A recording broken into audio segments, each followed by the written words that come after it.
উনি আমাকে বাঁচানোর চেষ্টা করছেন কেন?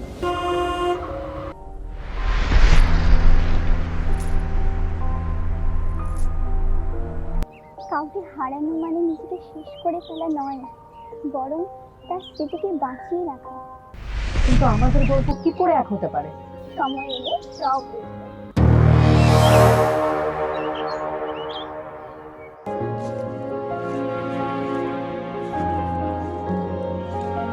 এটা কি সত্যি রোহিণীর বাড়ি?